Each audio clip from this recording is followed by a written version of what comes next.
ଉପରକୁ ଉଠିଲା ଆରସିବି। ଏବେ କାନ୍ଦିବେ ସବୁ ଦଳ। ସମସ୍ତଙ୍କୁ କନ୍ଦାଇ କନ୍ଦାଇ ହରାଇବ ବିରାଟ ବାହିନୀ। ଏବେ ବି ଅଛି ସୁଯୋଗ। ଦର୍ଶକ ବନ୍ଧୁ, ଲଗାତାର 6 ପରାଜୟ ପରେ ବିଜୟ ସ୍ୱାଦ ଚାଖିଲା ଟିମ୍ ଆରସିବି।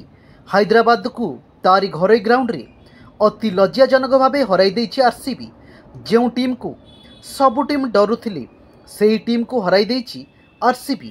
ହଁ ଦର୍ଶକ ବନ୍ଧୁ, ଲଗାତାର 6ଟି ମ୍ୟାଚ୍ ହାରିବା ପରେ ଆଇପିଏଲ୍ର ସବୁଠାରୁ ମଜବୁତ ଟିମ୍କୁ ହରାଇବାକୁ ସକ୍ଷମ ହୋଇଛି ଆରସିବି। ସୀମିତ 20 ଓଭର ମଧ୍ୟରେ ଆରସିବି 206 ରନର ସଂଗ୍ରହ କରିଥିଲା, ଯାହାକୁ ପିଛା କରିବାକୁ ଯାଇ ହାଇଦ୍ରାବାଦ 8ଟି ୱିକେଟ୍ ହରାଇ ମାତ୍ର 170 ରନ୍ ସଂଗ୍ରହ କରିବାକୁ ସକ୍ଷମ ହୋଇଥିଲା।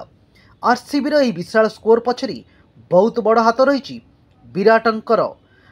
କାରଣ ବିରାଟ ଏହି ମ୍ୟାଚ୍ରେ 10 ଓଭର ଯାଏଁ ପିଚ୍ ମଧ୍ୟରେ ଉପସ୍ଥିତ ଥିଲେ, ଯେଉଁଥିରେ ବିରାଟ 43 ବଲ୍ ଖେଳି 51 ରନ୍ ସଂଗ୍ରହ କରିଥିଲେ। ଅନ୍ୟପକ୍ଷରେ ହାଇଦ୍ରାବାଦ ଟିମ୍ ପାଇଁ ସେହବାଜ ସର୍ବାଧିକ 43 ରନ୍ ସଂଗ୍ରହ କରିଥିଲେ। ଆରସିବି ଏହି ମ୍ୟାଚ୍ଟିକୁ 35 ରନ୍ ବଡ଼ ବ୍ୟବଧାନରେ ଜିତି ଯାଇଥିଲା। ଆପଣମାନଙ୍କୁ କ'ଣ ଲାଗୁଛି, ଆଗାମୀ ମ୍ୟାଚ୍ କ'ଣ ଏଭଳି ଆରସିବି ଜିତିଯିବ? କମେଣ୍ଟ ମାଧ୍ୟମରେ ଲେଖିକି ପଠାନ୍ତୁ।